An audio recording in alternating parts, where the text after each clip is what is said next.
Hi friends, அனைவருக்கும் வணக்கம். நாம் இன்னைக்கு மைசூர் ஸ்பெஷல் கதம்ப சாம்பார் எப்படி செய்யலான்னு பார்க்கலாங்க. இது கல்யாண வீட்டு சாம்பாரை விட ரொம்ப ரொம்ப டேஸ்ட்டாக இருக்குங்க. நம்ம எப்பயுமே வைக்கிற சாம்பாரை விட இந்த மாதிரி சாம்பார் வச்சு பாருங்கள், ரொம்ப ரொம்ப டேஸ்ட்டாக இருக்குங்க. கண்டிப்பாக 2 இட்லி சாப்பிட்றவங்க எக்ஸ்ட்ரா 2 இட்லி கேட்டு வாங்கி சாப்பிடுவாங்க. அந்தளவுக்கு செம்ம டேஸ்ட்டாக இருக்கும். சாதத்துக்குள்ள அருமையாக இருக்குங்க. சுடு சாதத்தில் இந்த சாம்பாரை மிக்ஸ் பண்ணிவிட்டு கூடயே 1 டீஸ்பூன் நெய் ஊற்றி சாப்பிட்டிங்கன்னா செம்ம டேஸ்ட்டாக இருக்குங்க. கண்டிப்பாக இதே மாதிரி ட்ரை பண்ணி பாருங்கள்.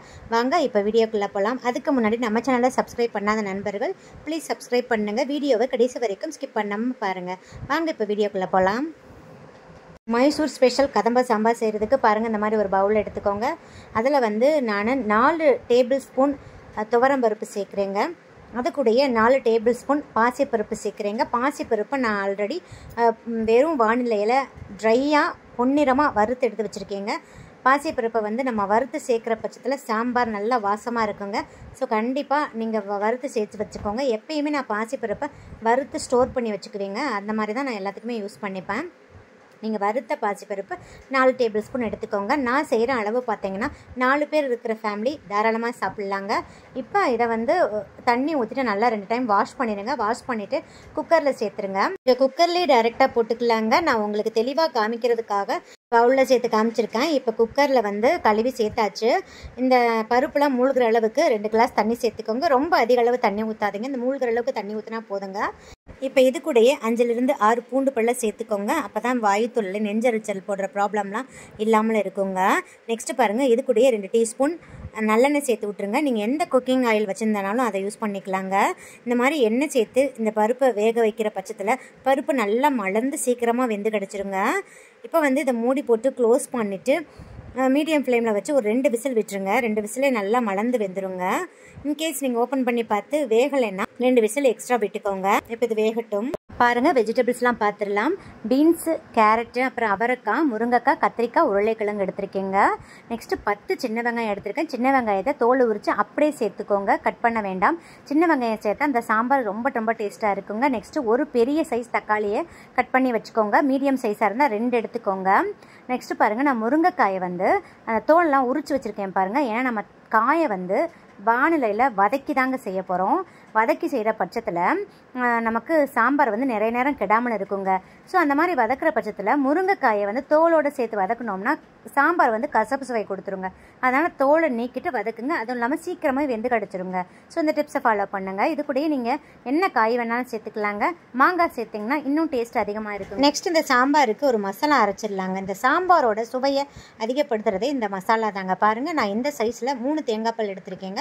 தேங்காய்பால் அதிக அளவு எடுக்க வேண்டாங்க. இந்த சைஸ்லேயே போதுமானது. இதை குட்டி குட்டியாக கட் பண்ணிவிட்டு இந்த மிக்ஸி ஜாரில் சேர்த்துடலாங்க. நெக்ஸ்ட்டு ஒரு மிளகாய் வத்தல் எடுத்திருக்கேங்க. மிளகாய் வத்தலை கிள்ளி சேர்த்துக்கோங்க.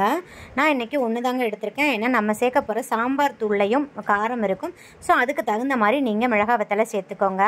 நெக்ஸ்ட்டு பாருங்கள், 1 டீஸ்பூன் சீரகம் சேர்க்குறேங்க. சேர்த்துட்டு தண்ணி விடாமல் நல்லா அரைச்சிடுங்க. அரைச்சிட்டு இப்போ பாருங்கள், 1/4 கிளாஸ் தண்ணி ஊற்றிட்டு நல்லா ஃபைன் பேஸ்ட்டாக அரைச்சிடுங்க. உங்களால் எந்த அளவுக்கு ஃபைனாக அரைக்க முடியுமோ அந்தளவுக்கு நல்லா ஃபைனாக அரைச்சிடுங்க. இப்போ இது ஓரமாக இருக்கட்டுங்க. இந்தளவுக்கு நல்லா ஃபைனாக அரைச்சி வச்சுருங்க. பாருங்கள், இப்போ 2 விசில் வந்துருச்சு. ப்ரெஷர்லாம் நல்லா ரிலீஸ் பண்ணதுக்கப்புறம் தாங்க ஓப்பன் பண்ணணும். இப்போ பாருங்கள், பருப்பெலாம் நல்லா வெந்துருச்சுங்க. நல்லா மசிய வெந்துருச்சு. இப்போ இந்த பருப்பை நம்ம வேறு பவுலுக்கு ட்ரான்ஸ்ஃபர் பண்ணிடலாம். ட்ரான்ஸ்ஃபர் பண்ணிவிட்டு இதே குக்கரில் நான் கொஞ்சமாக 2 டீஸ்பூன் ஆயில் சேர்த்துட்டு நம்ம எடுத்து வச்சுருந்த காய்கறிகளெல்லாம் சேர்த்துடலாங்க. சேர்த்துட்டு வெங்காயம், தக்காளி எல்லாத்தையுமே சேர்த்துடலாங்க. பாருங்கள், முருங்கைக்காயை நான் சொன்ன மாதிரி தோல் நீக்கி சேர்த்துக்கோங்க. அப்போ தான் நம்ம வதக்கி செய்கிறப்ப கசப்பு சுவை இல்லாமல் இருக்குங்க. சீக்கிரமாக வெந்து வந்துடுங்க. நல்லா வதக்கி கொடுத்துருங்க. இந்த காய் வதங்குறதுக்காக இது கூடயே கொஞ்சமாக சால்ட்டு சேர்க்குறேங்க. நான் கல்லுப்பு தாங்க சேர்க்குறேன். சேர்த்துட்டு ஒரு 2 நிமிஷத்துக்கு நல்லா வதக்கி கொடுத்துருங்க. இந்த மாதிரி வதக்கி செய்கிற பட்சத்தில் நமக்கு சாம்பார் நிறைய நேரம் ஆனாலும் கெட்டு போகாதுங்க. இப்போ வேலைக்கு போகிற பெண்கள்லாம் என்ன பண்ணுவாங்கன்னா, காலையில் ரொம்ப சீக்கிரமாகவே எந்திரிச்சு சமைப்பாங்கங்க. அந்த மாதிரி சமைக்கிற பட்சத்தில் அவங்க லன்ச் டைமில் அந்த சாம்பார் சாதத்தை எடுத்து சாப்பிட்றப்ப கெட்டு போயிருக்கிறதுக்கு வாய்ப்பு இருக்குங்க. ஸோ இந்த மாதிரி நீங்கள் வதக்கி செஞ்சுட்டிங்கன்னா நிறைய நேரம் ஆனாலும் கெட்டு போகாதுங்க. ஸோ அதனால் இந்த டிப்ஸை ஃபாலோ பண்ணி பாருங்கள். நெக்ஸ்ட்டு 1/2 டீஸ்பூன் மஞ்சள் தூள், 1/2 டீஸ்பூன் மிளகாய் தூள் உங்கள் காரத்துக்கு தகுந்த மாதிரி சேர்த்துக்கோங்க. நெக்ஸ்ட்டு 1 டீஸ்பூன் குழம்பு மிளகாய் தூள், அதாவது சாம்பார் தூள் சேர்க்குறேங்க. என்னோடய சாம்பார் தூளில் வந்து காரம் கொஞ்சம் கம்மியாக இருக்கும், அதனால் நான் மிளகாய் தூள் சேர்த்துக்கிறேங்க. நீங்கள் உங்கள் சாம்பார் தூளுக்கு தகுந்த மாதிரி நீங்கள் மிளகாய் தூள் ஆட் பண்ணிக்கலாம், இல்லாட்டி ஆட் பண்ணாமல் விட்டுடலாங்க, உங்கள் விருப்பம்தான்.